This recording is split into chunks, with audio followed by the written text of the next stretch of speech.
ஹே, கதை கேட்க நீங்க வந்துட்டீங்களா? கதை சொல்ல நானும் வந்துட்டேன். நம்ம ஆல்ரெடி பார்த்துட்டு இருக்க டிராமாஸ் எல்லாத்தையுமே நம்ம யூடியூப்காரங்க தூக்கிட்டதுனால ஒரே ஒரு டிராமா தான் இப்போதைக்கு இந்த சேனல்ல கரண்டா போயிட்டு இருக்கு. அந்த டிராமாவை பொறுத்த வரைக்கும் எதுவும் பிரச்சனை இல்லை. அதனால அதை பார்த்துட்டு பொறுமையா நம்ம பார்த்து முடிச்சிடலாம். பட் ஆனா அந்த ஒரே ஒரு டிராமா தான் போயிட்டு இருக்கு. மற்ற எல்லா புது டிராமாவையும் தூக்கிட்டாங்களா? வேற வழியே இல்லை. நம்ம இப்போ ஒரு டிராமா ஸ்டார்ட் பண்ணி தான் ஆகணும். அதனால தான் இன்னைக்கு ஒரு புது டிராமா ஸ்டார்ட் பண்ணலான்னு இருக்கேன். எந்த ஒரு காப்பிரைட் பிரச்சனையும் வராம இது யாவது கிளியரா போட முடிஞ்சது அப்படின்னா ரொம்ப சந்தோஷம். இருந்தாலும் நம்ம நம்பிக்கையை விட வேண்டாம். எப்பவும் போல நம்ம வேலையை நம்ம செஞ்சுக்கிட்டே இருப்போம். எப்பயும் சொல்றதுதான் இப்பயும் சொல்றேன். எஸ்எஸ் வாய்ஸ் ஓவரை சப்ஸ்கிரைப் பண்ணுங்க. பார்த்ததுக்கு அப்புறம் லைக் பண்ணுங்க. மறக்காம போறதுக்கு முன்னாடி எக்ஸ்பிளனேஷன் எப்படி இருக்குன்னு சொல்லிட்டு கமெண்ட் பண்ணிட்டு போங்க. ஃபர்ஸ்ட் இந்த எபிசோடு, அதாவது இந்த டிராமாவை பத்தி நம்ம தெரிஞ்சுக்கணும் இல்லையா? அதனால இந்த டிராமாவோட ஒன்லைன் சொல்றேன். நம்ம ஹீரோயின் ஒரு ஃபயர் ஃபைட்டரா இருக்காங்க. நம்ம ஹீரோ ஒரு பெரிய செலிபிரிட்டி, அதாவது மாடல் கம் ஆக்டரா இருக்காரு. ஆனா நம்ம ஹீரோக்கும் ஹீரோயினுக்கும் பல வருஷத்துக்கு முன்னாடியில இருந்தே ஒரு பந்தம் இருக்கு. அது என்ன மாதிரி பந்தம்? ஹீரோயினை பாக்குறதுக்காக 1500 வருஷத்துக்கு முன்னாடி இருந்த ஹீரோ எதுக்காக இங்க திரும்பி வந்தாரு? அவர் பழி வாங்கறதுக்காக வந்திருக்காரா, இல்ல அவரோட விட்ட காதலை பிடிக்கிறதுக்காக வந்திருக்காரா? ஆனா எனக்கு தெரிஞ்சு ஹீரோ பழி வாங்கறதுக்காக தான் வந்திருக்காரு. அது என்ன மாதிரி செம்ம சூப்பரா இந்த டிராமால காமிச்சிருக்காங்கன்றதை தான் நம்ம பார்க்க போறோம். ஆனா சீரியஸ்லி சொல்றேங்க, ஒர்த் வாட்சிங். சான்ஸே இல்லை, செம சூப்பரா இருக்கு டிராமா. இப்போ வாங்க ஃபர்ஸ்ட் எபிசோட ஸ்டார்ட் பண்ணுவோம். ஃபர்ஸ்ட் எபிசோட்லயே என்ன காட்டுறாங்க அப்படின்னு பார்த்தா, ஒரு வாரே நடந்துகிட்டு இருக்கு. காயாங்கிற ஒரு அரசாட்சியை பிடிக்கிறதுக்காக இன்னொரு ராஜா ட்ரை பண்ணிக்கிட்டு இருக்காரு. இவரு தான் இந்த காயான்ற அரசாட்சியோட அரசர். இவர் அவரு முடிஞ்ச அளவுக்கு கஷ்டப்பட்டு போராடிக்கிட்டு இருக்காரு. இருந்தாலுமே இவங்க வின் பண்ற சிச்சுவேஷன்ல இல்ல. இவங்களை எதிர்த்து யாரு சண்டை போட்டுட்டு இருக்கா அப்படின்னு பார்த்தா வேற யாரும் இல்லை, நம்ம ஹீரோ தான். போதும், நம்ம ரொம்ப நேரமா சண்டை போட்டுக்கிட்டு இருக்கோம் அப்படின்னு சொல்லிட்டு அங்க இருந்து தொலைவுல இருந்து அம்பு விட்டு அரசரையே கொண்டுறான் நம்மளோட ஹீரோ. அதுக்கப்புறம் அடுத்த வார்த்தையே அவன் சொல்றது, இந்த ஆளோட பொண்டாட்டி பிள்ளைங்களை இப்பவே புடிங்க அப்படின்னு சொல்றான். அந்த காயா அரசரோட மக தான் நம்மளோட ஹீரோயின். அவங்க அம்மாவையும் இவளையும் பிடிக்கிறதுக்காக தான் அவங்க எல்லாருமே இங்க வந்துகிட்டு இருக்காங்க. அவ கதறிட்டு இருக்கா. அப்ப அவங்க அம்மா என்ன சொல்றாங்கன்னா, கடைசியா ஒண்ணு மட்டுமாவது நாங்க காப்பாத்தியே ஆகணும், அதனால தயவு செஞ்சு இந்த அண்டர் கிரவுண்ட்ல இருக்க இடத்துல போய் நீ ஒளிஞ்சுக்கோ அப்படின்னு சொல்லி அவளை ஒளிய வைக்கிறாங்க. நான் உங்களை விட்டுட்டு போக மாட்டேமா அப்படின்னு சொல்லி அவ கதறிட்டு இருக்கா. அந்த டைமுக்கு இவங்க என்ன பண்றாங்கன்னா, ஒரு வேலைக்கார பொண்ணுக்கு இவளோட ட்ரெஸ்ஸை போட்டுட்டு அவளை தான் பொண்ணு மாதிரி காட்ட போறாங்க. அங்க எல்லாருமே வந்துடுறாங்க. இவளை அடியில போட்டு அவங்க பூட்டி வச்சதுக்கு அப்புறமா அங்க கேக்குற சவுண்டை கேட்டு இவளுக்கு அப்படியே கதறல் தாங்க முடியல. இவ ஐயோ அம்மா அம்மான்னு சொல்லிட்டு அவ மனசுக்குள்ளேயே தவிச்சுக்கிட்டு இருக்கா. மறுநாள் காலையிலேயே அந்த ஊர் மக்கள் எல்லாரையும் கூட்டி வச்சுட்டு நம்ம ஹீரோ என்ன பேசிக்கிட்டு இருக்கான் அப்படின்னா, இந்த நிலைமை தான் இனிமே என்னை எதிர்த்து யார் போராடினாலும் அவங்களுக்கு கிடைக்கும். நீங்க என்னை எதிர்த்து போராடணும்னு நினைச்சீங்கன்னா கண்டிப்பா உங்களுக்கு மரணம் மட்டும்தான் கிடைக்கும். ஆனா இதுவே நீங்க எனக்கு அடங்கி போனீங்க அப்படின்னா உங்க எல்லாரையும் நான் மன்னிச்சு வாழ விட்டுடுவேன் அப்படின்னு சொல்லிட்டு அந்த அரசரோட தலையை வெட்டி அங்க ஒரு இடத்துல குத்தி வச்சிருக்கான். அது மட்டும் இல்லாம இவரை தான் அரசரோட மனைவியாவும் மகளாவும் இவன் நினைச்சிட்டு இருக்கான். இவங்க 2 பேருக்கும் தூக்கு தண்டனை கொடுக்கறான். இதை எல்லாத்தையுமே ஹீரோயின் நின்னு பாத்துக்கிட்டு இருக்கா. ஹீரோவோட வாய்ஸ் ஓவர்ல அன்னைக்குதான் நான் அவளை முறையா பார்த்தேன் அப்படின்னு சொல்றான். அதுக்கப்புறம் ஹீரோயின் ஹீரோவை கொல்றதுக்காக வர நிறைய மாண்டேஜ் சீன் எல்லாம் காட்டுறாங்க. பட் ஆனா இன்னும் கதையை நமக்கு கிளியரா சொல்லல. அதோட ஹீரோ ஒரு இடத்துல செத்து கிடக்குற மாதிரியும் அவனோட உடம்பு அவனோட ஆவியே நின்று பார்த்துக்கிட்டு இருக்க மாதிரியும் நம்ம ஹீரோயின் அங்க இருந்து ரொம்ப பயந்து போய் அலறி அடிச்சு ஓடிக்கிட்டு இருக்க மாதிரியும் ஒரு சீனை காட்டுறாங்க. ஹீரோயினை எங்கேயோ தப்பிச்சுதான் போறாளோ அப்படின்னு பார்த்தா அவளுமே அங்க தண்ணியில தான் விழுந்து தற்கொலை பண்ணிக்கிறா. இந்த கனவை கண்டுட்டு அப்படியே பளிச்சுன்னு பயங்கரமா பயத்தோட வேர்த்து விறுவிறுக்க எழுந்துக்கிற நம்ம ஹீரோயினை காட்டுறாங்க. இவங்க தாங்க நம்ம பிரசன்ட் டேவோட ஹீரோயின். இவளோட பேரு காங். இவ ஒரு ஃபயர் ஃபைட்டரா இருக்கா. அங்க இருக்க எல்லாரும் என்ன ஆச்சு உனக்கு, சும்மா நீ கூட ரெஸ்ட் எடுக்கிறேன்னு நினைச்சுக்கிட்டு இருந்தோம், பட் ஆனா இவ்வளவு வேர்த்து போயிருக்கே அப்படின்னு சொல்லி எல்லாம் கேக்குறாங்க. கனவு எதிரா கண்டியா அப்படின்னு சொல்லும் போது இவளுக்கு என்ன கனவு கண்டோம் அப்படின்றது ஞாபகம் இல்லை. பட் ஆனா ஏதோ ஒரு கனவு வந்திருக்கு, இவளோட கண்ணெல்லாம் கலங்கிருக்குன்றது மட்டும் தெரியுது. இவளுக்கே குழப்பமா இருக்கு. ஒருவேளை நம்ம டாக்டர் தான் பார்க்கணுமோ, எதனால நமக்கு இப்படி இருக்கு? பட் ஆனா தூக்கம் மட்டும் நல்லா தூங்கி எழுந்துட்டோம், அது வரைக்கும் போதும் அப்படின்னு நினைச்சுக்கிறா. ஒரு இடத்துல நெருப்பு பிடிச்சிடுது அப்படின்னு சொல்லிட்டு நம்ம ஹீரோயினோட டீமை கூப்பிடுறாங்க. ஹீரோயினோட டீமும் அங்க போறாங்க. அப்ப அங்க இருக்க எல்லாருமே என்ன சொல்றாங்கன்னா, உள்ள இருந்து எல்லாரும் வெளியில வந்துட்டோம். பட் ஆனா வந்து ஒருத்தர் மட்டும் இன்னும் வரவே இல்ல. அவர் யாரு, என்ன ஏது, அவருக்கு வீடு இருக்கா இல்லையான்னு கூட தெரியாது. அவர் இங்கதான் வந்து அட்டைப்பெட்டி எல்லாம் பொறுக்கிட்டு சுத்திக்கிட்டு இருந்தாரு. அவர் உள்ளேயே மாட்டிக்கிட்டாரு அப்படின்னு சொல்லி அங்க இருக்க மக்கள் எல்லாம் கம்ப்ளைண்ட் பண்றாங்க. உள்ள தேடி பார்த்ததுக்கு அப்புறமா அவரும் அவரோட நாய்க்குட்டியும் 2 பேருமே மயங்கின நிலைமையில இருக்காங்க. இவங்க கஷ்டப்பட்டு வெளியில காப்பாத்தி கூட்டிட்டு வந்துடுறாங்க. அந்த ஆளை வந்துட்டு காப்பாத்திடுறாங்க. அவர் நல்லா தான் இருக்காரு. ஜஸ்ட் மயக்கத்துல இருக்காரு. பட் ஆனா இந்த நாய்க்குட்டியை தான் காப்பாத்தவே முடியல. நம்ம ஹீரோயினும் விடாம ரொம்ப நேரமா சிபிஆர் பண்ணிக்கிட்டே இருக்காளா. அங்க இருக்க எல்லாருமே சொல்றாங்க, அந்த நாய்க்குட்டி எப்பயோ செத்து போயிடுச்சு, தயவு செஞ்சு விடு அப்படின்னு சொல்லிக்கிட்டே இருக்காங்க. இல்ல, நான் உன்னை சாக விட மாட்டேன், என் கையால எந்த ஒரு உயிருமே போகக்கூடாது அப்படின்னு சொல்லிக்கிட்டு அவர் ரொம்ப நேரம் ட்ரை பண்றா. பார்த்தா அந்த நாய்க்குட்டி உயிரோட வந்துடுது. எல்லாரையுமே ரொம்ப ஆச்சரியப்பட வச்சிடுறாங்க. ஹீரோயின் அந்த ஆள்கிட்ட என்ன சொல்றாங்கன்னா, நீங்க போய் ட்ரீட்மெண்ட் எடுத்துட்டு வாங்க, அது வரைக்கும் உங்களோட நாய்க்குட்டி என்கிட்டயே இருக்கட்டும், நான் பாத்துக்கிறேன் அப்படின்னு சொல்லிட்டு அவர் அனுப்பி வைக்கிறா. ஓவர் நைட்ல ஒபாமா ஆன கதையை நம்ம ஹீரோயின் என்ன பண்றா அப்படின்னு பார்த்தா பயங்கர ஃபேமஸ் ஆயிடுறா. அதாவது அந்த நாய்க்குட்டி உயிரை கூட வந்து கொஞ்சம் கூட கவலைப்படாம அவங்க உயிரை கொடுத்து காப்பாத்திருக்காங்க அப்படின்னு சொல்லி நம்ம ஹீரோயினை எல்லாரும் வந்து ஓவர் நைட்லயே வந்துட்டு பயங்கர பெரிய செலிபிரிட்டியா ஆக்கி விட்டுறாங்களா. ஐயோ, விடுங்க விடுங்க, இதெல்லாம் ஒரு விஷயமே இல்லை, எனக்கு இதை பார்க்க ஒரு மாதிரி இருக்கு அப்படின்னு சொல்லி புலம்பிக்கிட்டு இருக்கா ஹீரோயின். ஏய், உனக்கு வந்துட்டு மிராக்குலஸ் ஃபயர் ஃபைட்டர்னு பேரே வச்சுட்டாங்கப்பா அப்படின்னு சொல்லிக்கிட்டு இருக்காங்க எல்லாரும். ஹீரோயின் அவங்க அப்பாவோட போட்டோவை பார்த்து தேங்க்ஸ் சொல்றா. கண்டிப்பா எனக்கு நல்லாவே தெரியும்ப்பா, இன்னைக்குமே என் கூடயே இருந்து என் உயிரை காப்பாத்துறது நீயா தான் இருப்ப அப்படின்னு சொல்லிட்டு ஹீரோயின் வந்துட்டு கிளம்பி ட்ரெயின்ல போயிட்டு இருக்காளா. அந்த டைமுக்கு பக்கத்துல ஒரு துறவி உட்காந்துக்கிட்டு இருக்காரு. இவ டயர்ட்ல பயங்கரமா அவர் மேல படுத்து தூங்குறா. அவரும் இரும்பி பாக்குறாரு, தும்பி பாக்குறாரு. சரி, இதையாவது பண்ணுவோம் அப்படின்னு சொல்லிட்டு அவர் மந்திரத்தை வேற சத்தமா ஓதிக்கிட்டு இருக்காரு. அப்பவும் அவ காதுல விழாத அவ பாட்டுட்டு தூங்கிட்டு இருக்கா. சரி, என்னதான் பண்றது அப்படின்னு அவருக்கு புரியவே இல்லை. ஆனா டக்குன்னு அந்த டைமுக்கு அவர் ஏதோ ஒரு ஒலி மாதிரி கிராஸ் பண்ற மாதிரி பாக்குறாரு. ஹீரோயின் ட்ரெயினை விட்டு இறங்கினதுக்கு அப்புறம் தான் மொபைல தேடுறான். அதுக்கப்புறம் இவர் பின்னாடியே வந்து, அம்மா சீட்லயே நீ விட்டுட்டு போயிட்டம்மா, அதனால தான் நான் கொண்டு வந்தேன் அப்படின்னு சொல்லி மொபைல கொடுக்குறாரு. உன்னை எங்கன்னா நான் பார்த்துருக்கேனாமா இதுக்கு முன்னாடி அப்படின்னு சொல்லிட்டு அவர் கேட்குறாரா. ஐயோ, அதெல்லாம் விடுங்க, நீங்க பார்த்துருந்தாலும் பார்த்துருப்பீங்க, தேவையில்லாத விஷயத்துக்கெல்லாம் வந்து இப்போ இருக்கவங்க தான் பயங்கரமா ட்ரெண்ட் ஆக்கி விட்டுறாங்க இல்லையா அப்படின்னு சொல்லிட்டு அந்த நியூஸை காட்டுறா. ஹீரோயின் கிளம்பி அங்க இருந்து போறா. மறுபடியும் அந்த பர்பிள் கலர் மாதிரியான ஒளி வந்துட்டு அங்கேயே சுத்திக்கிட்டு இருக்கு. இவர் அதை பாக்குறாரு. இவர் அதை பார்த்த உடனே இவருக்கு பழைய விஷயம் ஞாபகம் வருது. இவர் சின்ன வயசுல துறவியா இருக்கும் போது இவரோட குரு கிட்ட வந்துட்டு, நான் இந்த மாதிரி பர்பிள் கலர்ல ஒரு புகையை பார்த்தேன், அது வந்து அந்த பொண்ணுக்கு பின்னாடி சுத்திக்கிட்டு இருக்கு அப்படின்னு சொல்லி காட்டும் போது, உன் கண்ணுக்கும் அது தெரியுதா, பரவாயில்லையே, ஆனா ஒரே ஒரு விஷயம் நான் சொல்றேன், ஞாபகம் வச்சுக்கோ, கண்டிப்பா நீ வந்து அது பின்னாடி போகக்கூடாது, அது கூட நீ பேச்சு கூட வச்சுக்கவே கூடாது என்னைக்குமே. இந்த பொண்ணு நீ ஃபியூச்சர்ல பார்த்தீனாலும் எவ்வளோக்கு எவ்வளோ உன்னால அவாய்ட் பண்ண முடியுமோ அவ்வளோக்கு அவ்வளோ அவளை அவாய்ட் பண்ணிடு, அவகிட்ட நீ போய் பேசாத அப்படின்னு சொல்லிக்கிட்டு இருக்காரு. அது வேற யாரும் இல்லை, நம்ம ஹீரோயின் தான். இப்ப மறுபடியும் எங்கேயோ நெருப்பு பிடிச்சிடுது. அப்ப யாரோ ஒருத்தர் வந்து ஒரு சின்ன குழந்தைய கஷ்டப்பட்டு காப்பாத்தி நெருப்புல இருந்து கொண்டு வராரு. வேற யாரும் இல்லை, நம்மளோட ஹீரோ தான். அப்படியே செம்ம சூப்பரா அந்த குழந்தைய கொஞ்சி போஸ் எல்லாம் கொடுத்துக்கிட்டு இருக்காரு. ஏன்னா வந்துட்டு நம்ம ஹீரோ வந்து ஒரு ஆக்டர் இல்லையா. அந்த ஷூட்டிங் நடந்துகிட்டு இருக்கா. அந்த ஷாட் முடிஞ்ச உடனே என்ன சொல்றானா, டேய் பாக்கிறதுக்கு தம்மா தூண்டு இருந்துகிட்டு என்னடா எக்கச்சக்கத்துக்கு தின்னுவியா, நான் இந்த கேனம் கேணுகிற, உனக்கு 5 வயசு தான் சொன்னாங்க, ஆனா நீ 50 கிலோ இருப்ப போல இருக்கே அப்படின்னு சொல்லி அந்த குழந்தைய நல்லா உசுப்பேத்தி விட்டு அழ விட்டுறான். டைரக்டர், நான் என்ன பண்றது, அந்த குட்டி பையன் மறுபடியும் அழ ஆரம்பிச்சிட்டான், எனக்கு டைம் முடிஞ்சிடுச்சு, நான் கிளம்ப போறேன், அதனால நீங்க என்ன பண்றீங்கன்னா டூ போட்டு எடுத்துக்கோங்க அப்படின்னு சொல்றானா. ஐயோ, நீங்க வேற என்ன சொல்றீங்க, 4 வயசு குழந்தை, அவன் அவன் மறுபடியும் கொஞ்ச நேரத்துல சரியாயிடுவான், நீங்க நடிச்சிருங்க அப்படின்னு சொல்றாங்களா. அதெல்லாம் முடியாது, 4 வயசு தான், அவனுக்கு எத்தனை வாட்டி நான் தூக்கிட்டு தூக்கிட்டு வர்றது அப்படின்னு சொல்றான். ஐயோ, நீங்க என்ன அவ்வளோ வீக்காவா இருக்கீங்க, நீங்க பெரிய மாடல், நீங்க ஒரு சூப்பர் ஸ்டார், நீங்க இப்படி சொல்லலாமா அப்படின்னு சொல்றானுங்க. என்னால முடியாதுன்னா முடியாது, எனக்கு கையெல்லாம் வலிக்குது, நீங்க டூப் போட்டு எடுத்துக்கோங்க அப்படின்னு சொல்லிட்டு அடம் பிடிக்கிறான். இவன் தான் நம்ம ஹீரோவோட மேனேஜர். இவன் என்ன சொல்றானா, ஐயோ இது வந்து ஆட் ஃபிலிம், இது போய் ஒரு பெரிய விஷயமா பேசிக்கிட்டு இருக்கீங்க, கை வலிக்குது கால் வலிக்குதுன்னு, நான் உங்களை ஜிம்முக்கு போங்கன்னு சொன்னா ரெகுலரா போக மாட்டீங்க, அதனாலதான் இதெல்லாம் பிரச்சனை அப்படின்னு சொல்லிட்டு இவன் கத்துறானா.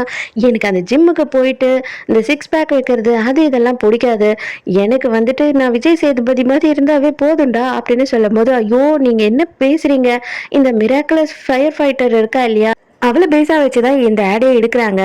அதனால நீங்க இதெல்லாம் பண்ணி தான் ஆகணும் அப்படின்னு இவன் சொல்றானா? யார் கேட்டா? நான் கேட்டேனா?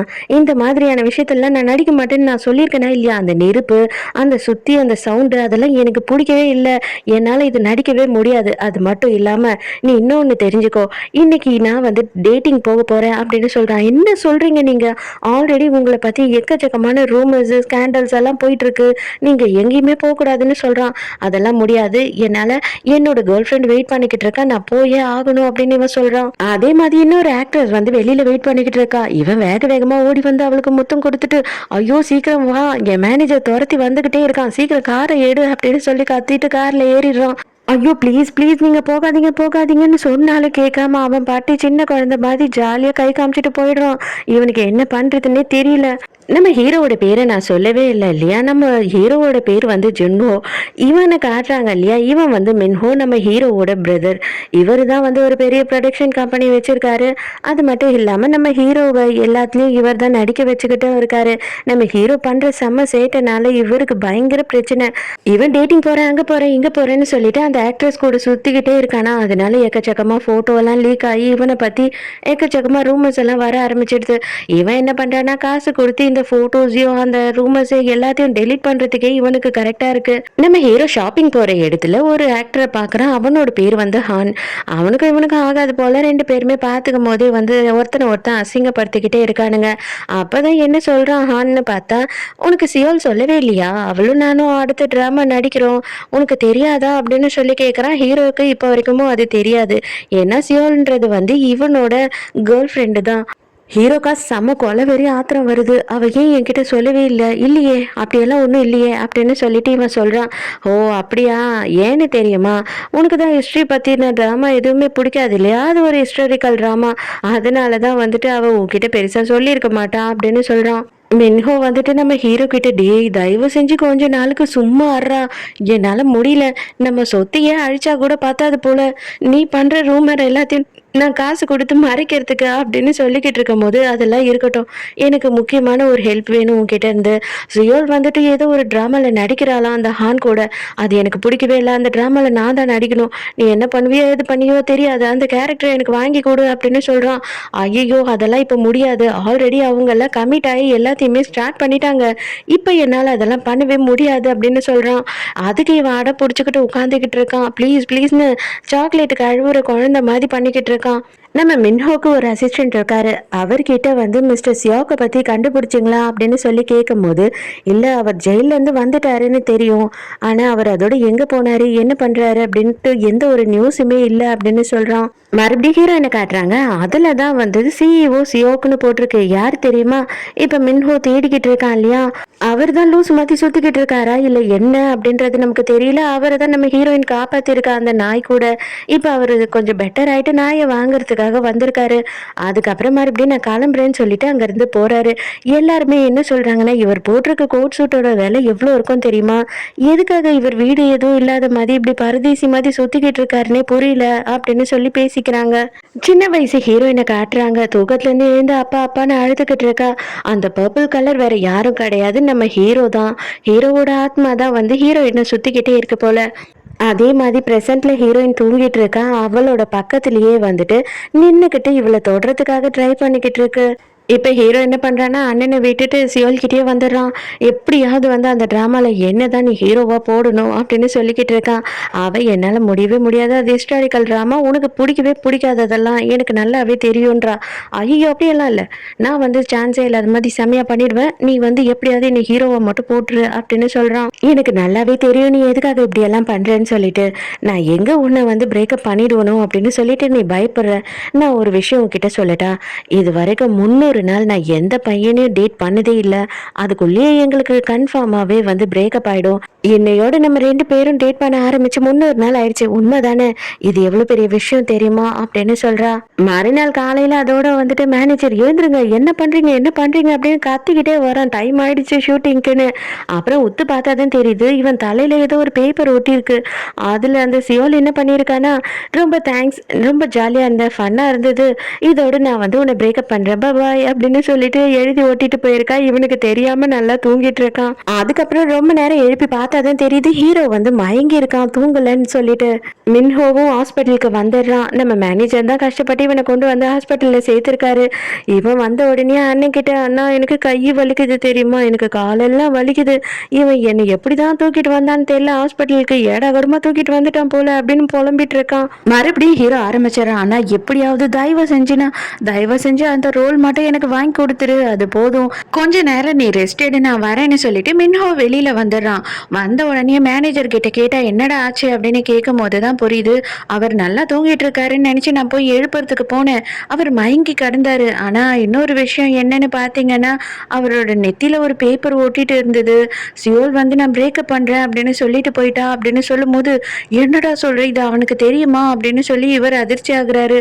ஐயோ, சொன்னா இன்னும் என்னென்னலாம் பண்ணுவார்னு எனக்கு கொஞ்சம் கூட நினைச்சு பார்க்கவே முடியல, பயமா இருக்கு, அதனால நான் சொல்லல, அவருக்கு தெரியாதுன்னா அந்த பேப்பரை மட்டும் நான் எடுத்துட்டு வந்துட்டேன் அப்படின்னு சொல்லி இவன் கிட்ட கொடுக்குறான். நம்ம ஹீரோயினுக்கு வந்து ஒரு ஆஃபர் வந்திருக்கு. என்ன அப்படின்னு பார்த்தா, இவ தான் வந்துட்டு செலிபிரிட்டி ஆயிட்டா இல்லையா இப்போ, அதனால வந்து இவளை நம்ம ஹீரோ ஜுன்ஹோ இருக்கான் இல்லையா, அவன் கூட சேர்ந்து மக்கள் எல்லாருக்கும் விழிப்புணர்வுக்காக ஒரு வீடியோ பண்றதுக்கான சான்ஸ் தான் வந்திருக்கு. இவளுமே ரொம்ப சந்தோஷமா போறா. நம்ம ஹீரோயின் இதுதான் ஃபர்ஸ்ட் டைமா ஹீரோவை பார்க்கறதுக்காக ஃபோட்டோ ஷூட்க்கு வராளா. ஸ்டேஜுக்கு ஏறும் போதே அவளுக்கு கால் ஸ்லிப் ஆயிடுது.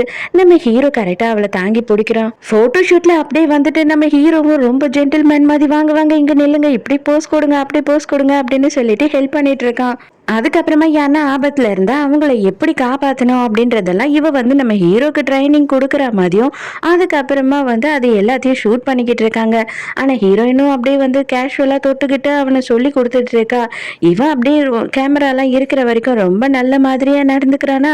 அங்க இருந்து கேமராலாம் எடுத்துக்கிட்டு போன பிறகு இவளை பிடிச்ச ஒரு தள்ளுறான். தயவு செஞ்சு தொடாத அப்படின்னு சொல்லிட்டு. இவன் என்ன கான்ல இருக்கான் அப்படின்னு பார்த்தா, சியோல் இவனுக்கு போனே பண்றது இல்லை. இவனுக்கு இவ பிரேக்கப் சொல்லிட்டு போனான்றதே தெரியாது இல்லையா. அதனால அவளோட மேனேஜருக்கு ஃபோன் பண்ணி மரியாதையா அவகிட்ட போனை கொடு, இல்ல போன் நம்பரை கொடு, அப்படி இப்படின்னு டார்ச்சர் பண்ணிக்கிட்டு இருக்கான். இவளுக்கு ஒண்ணுமே புரியல, என்னடா இவன் இப்படி நடந்துக்கிறானு சொல்லிட்டு. ஹீரோயினும் ரொம்ப கடமை உணர்ச்சியோட இருக்காளா. இவன் வந்து ரொம்ப கேஷுவலாவும் ஜாலியாவும் இருக்கிறதுனால அவளுக்கு செம காண்டாயிடுது. கொஞ்சமாச்சும் நீங்க வந்து சீரியஸா கிளாஸ்ல இருப்பீங்களா இருக்க மாட்டீங்களா அப்படின்னு சொல்லிட்டு காண்டாயிட்டு அவன் போனை பிடிங்கிட்டு அவ பாட்டு போயிடுறா. ஏய் என்ன பண்ற நீ, என் போனு கூட மரியாதையா அப்படின்னு சொல்லி இவனு பின்னாடியே போறான். என்ன நீ பண்ணிட்டு இருக்க, நான் யாருன்னு தெரியுமா, இந்த மாதிரி முட்டாள்தனமா நடந்துக்கிற, இந்த மாதிரி சின்ன சின்ன விஷயம் சில்லித்தனமான விஷயம்லாம் எனக்கு பிடிக்காது, அதனால அதை கேமராவுக்கு முன்னாடி மட்டும் நம்ம நடிச்சா போதும், தயவு செஞ்சு என் போனை திருப்பி கூட, நான் ரொம்ப சீரியஸா இருக்கேன் இப்போ அப்படின்னு சொல்லிட்டு இவன் கத்துறான். என்ன சொன்ன, எது முட்டாள்தனம் எது வந்துட்டு சில்லியான தனம் அப்படின்னு நீ சொன்ன, மரியாதையா மன்னிப்பு கேளு, இல்லைன்னா என்ன பண்ணுவேன்னு எனக்கே தெரியாது அப்படின்னு சொல்லிட்டு இவன் கையை ஒரு முறுக்கிடுறா. சரி சரி மன்னிப்பு கேட்டு தொலைறேன், ஆனா என் கையை என்ன பண்ண பத்தியா, நீ முட்டாளா நீ அப்படின்னு சொல்லிட்டு இவன் மறுபடியும் ஆரம்பிக்கிறான். நீ என்ன நினச்சிக்கிட்டு இருக்க, நீ பெரிய இவன் நீ மனசுக்குள்ளே நினச்சிக்கிட்டு இருப்பியா, அடுத்தவங்கள பார்த்து முட்டாளுங்கிற, நான் யாருன்னு தெரியுமா, நான் செய்கிற தொழிலுக்கு நான் எவ்வளோ மதிப்பு கொடுத்துட்ருக்கேன்னு உனக்கு தெரியுமா அப்படின்னு சொல்லி ஹீரோயின் பேசுகிறா. இவனுக்கு எதுவுமே புரியல. இவன் வந்து ஜாலியாக விளையாட்டுத்தனமாகவே இருக்கான். ஹீரோயினும் ஹீரோ மேலே கடுப்பாகி அங்கேருந்து போயிடுறாளா. ஹீரோவும் இன்னொரு சைடு கடுப்பாயிட்டு அவன் அங்கே போயிட்டு அவன் மேனேஜர் கிட்ட கத்திக்கிட்டு இருக்கான். இந்த மாதிரியான பொண்ணு கூடலாம் என்ன ஏன்டா ஷூட்டிங் நடிக்க வைக்கிறீங்க அப்படின்னு சொல்லிட்டு அவன் கிட்ட கத்திக்கிட்டு இருக்கான். எனக்கு அதை பற்றியெல்லாம் கவலை இல்லை, ஃபர்ஸ்ட்டு வந்து நீ சியோலோட நம்பரை வாங்கி கொடு அப்படின்னு டென்ஷன் ஆகுறான். என்னதான் ஆச்சு அப்படின்னு அவன் கேட்கும் போது இவன் பாரு பாரு கையை பாரு, அவ என்ன பண்ணா தெரியுமா, என் கையை பிடிச்சி முறுக்கிட்டா அப்படின்னு சொல்றான். ஆனா இவனுக்கு என்னவோ தழும்பா காயம் மாதிரி இருக்கு. ஆனா ஹீரோயின் இந்த மாதிரி பண்ணல இல்லையா, இவனுக்கு எதனால இப்படி இருக்கு அப்படின்னு சொல்லி புரியல. இதை பார்த்த உடனே மேனேஜர் என்னது இவ்வளவு பெரிய செலிபிரிட்டியா அந்த பொண்ணு இப்படியா பண்ணிட்டு போனா, அவளை சும்மா விட மாட்டேன் அப்படின்னு சொல்லிட்டு அவன் டென்ஷன் ஆகுறான். இல்ல இது வந்து அவளால ஆச்சான்னு எனக்கு தெரியல அப்படின்னு ஹீரோ சொல்லிக்கிட்டே இருக்கான். இவன் கோவமா அங்கிருந்து போயிடுறான். மின்ஹோவை காட்டுறாங்க. மின்ஹோ வந்து நம்ம ஹீரோவோட ரிசல்ட் எல்லாத்தையும் வந்து பார்த்துக்கிட்டு இருக்கான். அப்பதான் டாக்டர் என்ன சொல்றாரு அப்படின்னா, நம்ம ஹீரோவோட ஹார்ட்ல வந்து ஒரு கட்டி இருக்கிறதாவும் அது வந்து கேன்சர் கட்டின்னு சொல்றாரு. அவ்வளவுதான். இவன் பயங்கர ஷாக் ஆயிடுறான். இதுக்கு என்ன பண்ணணும், இதுக்கு சர்ஜரி பண்ண முடியுமா அப்படின்லாம் சொல்லி கேட்கும்போது, ஆக்சுவலா இதோட சிம்டம்ஸே தெரியாதுப்பா, இந்த சிம்டம்ஸ் வந்து எப்போ காட்டும் அப்படின்னா அது வந்து ஃபைனல் ஸ்டேஜில் தான் காட்டும். இப்போ அந்த மாதிரியான ஸ்டேஜில் தான் உன் தம்பி இருக்கான். அதனால அவனுக்கு இப்போ நீ சர்ஜரி பண்ணணும்னு நினைக்கிறத விடவும் அவனுக்கு என்ன பிடிச்சிருக்கோ அதை செய்ய விடு, அவன் யார் கூட இருக்கணும்னு ஆசைப்படுறானோ அதை பண்ணி கொடு அப்படின்னு சொல்றாரு. இவன் அவ்வளவுதான் இடிஞ்சு போய் உட்காந்துக்கிட்டு இருக்கான். ஹீரோ வேன்ல உட்காந்துக்கிட்டு யார்கிட்டயோ போன் பேசிக்கிட்டே இருக்கான். சடனா அவனுக்கு என்ன ஆகுது அப்படின்னு தெரியல, அப்படியே மயங்கி அந்த ஸ்டேரிங் மேலேயே விழுந்துடுறான். அவன் ஸ்டேரிங்ல விழுந்ததுனால ஆரன் கண்டினியூவா அடிச்சுக்கிட்டே வண்டி நவுந்து போயிட்டே இருக்கு. அப்பதான் நம்ம ஹீரோயின் வந்து பாக்குறா. என்னடா ஆச்சு எதனால அப்படின்னு சொல்லி பார்க்கும்போது ஹீரோ வந்து மயங்கி இருக்கிறது அவளுக்கு நல்லா தெரிஞ்சிடுது. தண்ணிலேயே போய் கார் இறங்கிடுதா. நம்ம ஹீரோயினும் பின்னாடியே ஓடுறா. கண்டிப்பா நான் உன்னை சாக விட மாட்டேன் அப்படின்னு சொல்லிக்கிட்டே தான் போறா. காரோட டோரை எவ்வளவோ திறக்க ட்ரை பண்றா, திறக்கவே முடியல. ஹீரோ வந்து மயக்கத்துல இருந்து தெளிஞ்சு ஹீரோயினை ஒரே ஒரு பார்வை பாக்குறான். அதோட மறுபடியும் அப்படியே மயங்கிடுறான்.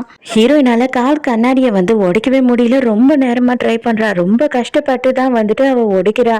ஹீரோவை கார்ல இருந்து வெளியில இழுத்து விட்டுறான். அவன் பாட்டுட்டு மேல போயிடுறான் மயக்கத்திலேயே.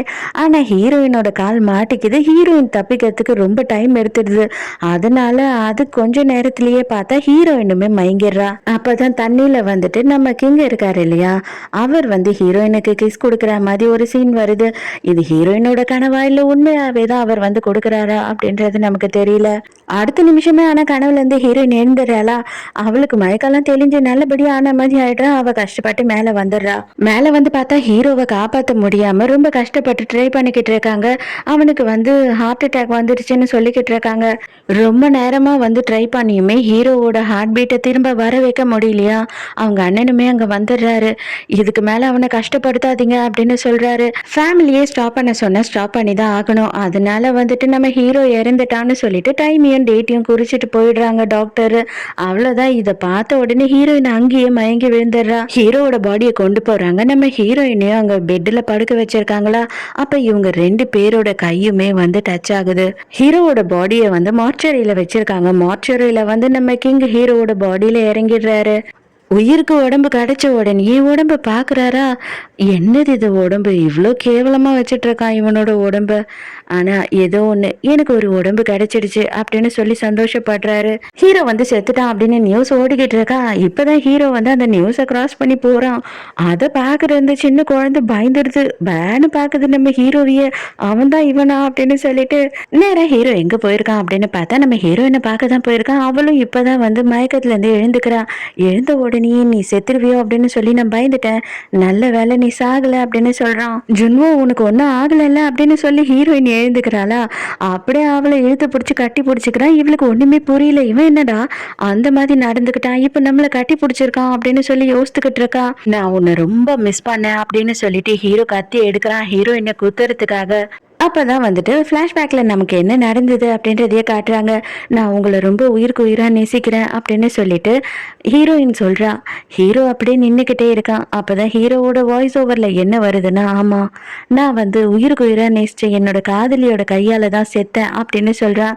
அப்ப ஹீரோயின் தான் ஹீரோவை கொண்டிருக்கா. ஸோ இந்த எபிசோட் எப்படி இருந்தது? இந்த டிராமா உங்களுக்கு பிடிச்சதா? என்னோட எக்ஸ்பிளனேஷன் பிடிச்சதா? இந்த டிராமாவை கண்டினியூ பண்ணலாமா வேணாமா அப்படின்னு சொல்லிட்டு எந்த கமெண்டா இருந்தாலும் தயவு செஞ்சு நீங்க கமெண்ட்ல சொன்னீங்க அப்படின்னா நானும் உங்களோட மைண்ட் செட் என்னன்னு தெரிஞ்சுக்கிறதுக்கு யூஸ்ஃபுல்லா இருக்கும். இதோட செகண்ட் எபிசோடு இன்னைக்கே வேணும் அப்படின்னா நீங்க கமெண்ட்ல சொன்னீங்கன்னா இன்னைக்கு நைட்டுக்குள்ள நான் போடுறதுக்கு ரெடி பண்ணுவேன். ஸோ நாளைக்கும் மறக்காம கதை கேட்க வந்துருங்க. நானும் மறக்காம கதை சொல்ல வந்துடுறேன். பாய்.